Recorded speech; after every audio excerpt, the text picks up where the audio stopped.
안녕하세요. 마음속에 좀 아는 언니 지민 언니입니다.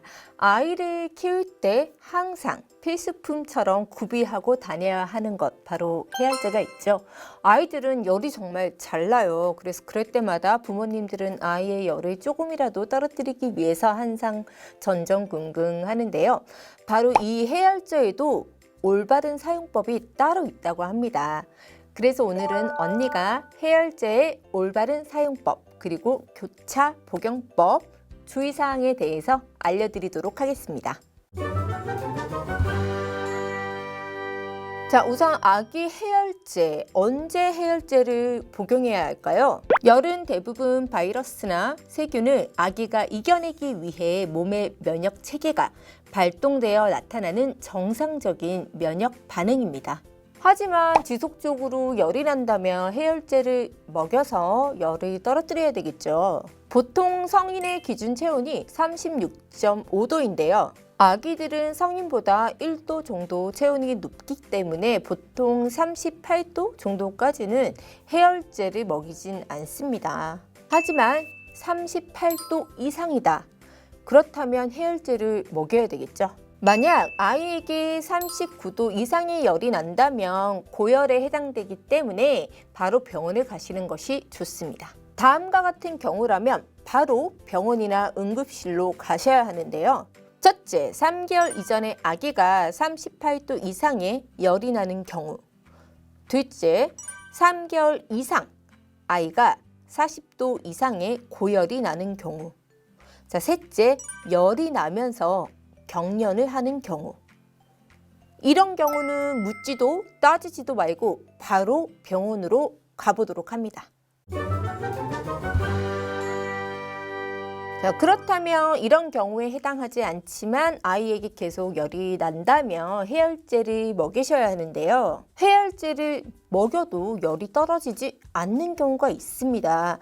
이럴 때는 다음 사항을 꼭 체크해 보세요. 자, 첫째, 아기에게 해열제 용량을 체중에 맞게 충분히 먹였는지 확인하세요. 보통 아기 체중에 맞게 해열제를 먹이는데요. 체중보다 좀 미달되게 해열제를 먹이는 경우에는 열이 떨어지지 않을 수 있습니다. 따라서 체중에 맞게 먹였는지 확인해 보시고요. 두 번째, 아기에게 탈수 현상이 온 것은 아닌지 확인해 보세요. 아기의 피부가 건조하고요. 입술 혹은 혀가 말랐거나 6시간에서 8시간 정도 소변을 보지 않았다면 탈수 증상이 온 것이니까 수분 섭취도 함께 충분히 해주셔야 합니다. 세 번째, 항생제를 써야 하거나 다른 질병은 아닌지 확인해 보세요.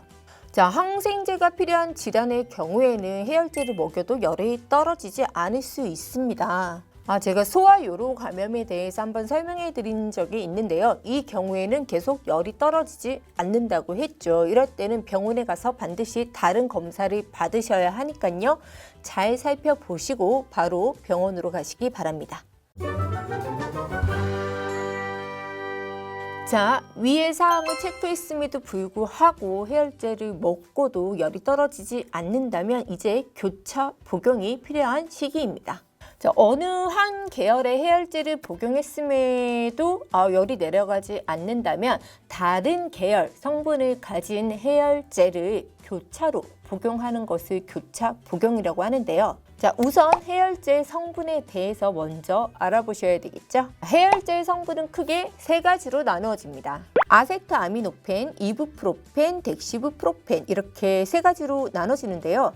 아세트아미노펜의 경우에는 해열과 진통에 효과가 있고요. 주요 제품이 여러분들이 많이 알고 계시는 어린이 타이레놀, 챔프 시럽, 세토펜 시럽 등이 있습니다. 생후 4개월 이상 사용하도록 되어 있고요. 부작용이 없어요. 복용 간격은 4시간에서 6시간 사이에 복용하도록 되어 있고요.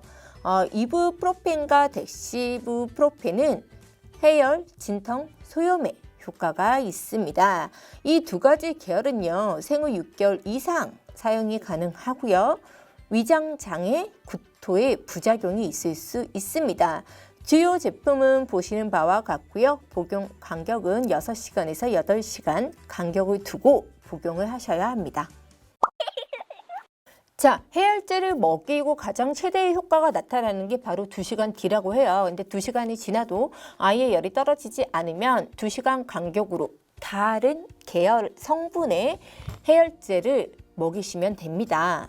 따라서 아이가 있는 집이라면 한 가지 성분의 해열제보다는 2가지 성분의 해열제 정도는 가지고 계심이 좋겠죠. 자, 교차 복용할 때 주의할 점이 있습니다. 첫 번째, 다른 계열의 해열제를 동시에 복용하는 것은 금지되어 있습니다. 반드시 2시간 간격을 두고 다른 계열의 해열제를 먹이셔야 하고요. 두 번째, 1일 최대 투여량을 넘지 않도록 하세요. 하루 용량을 초과해서 해열제를 복용을 하면요, 저체온증, 간 독성, 신장 독성의 부작용이 있을 수 있어요. 따라서 반드시 아이가 먹는 양과 시간을 체크하시기 바랍니다.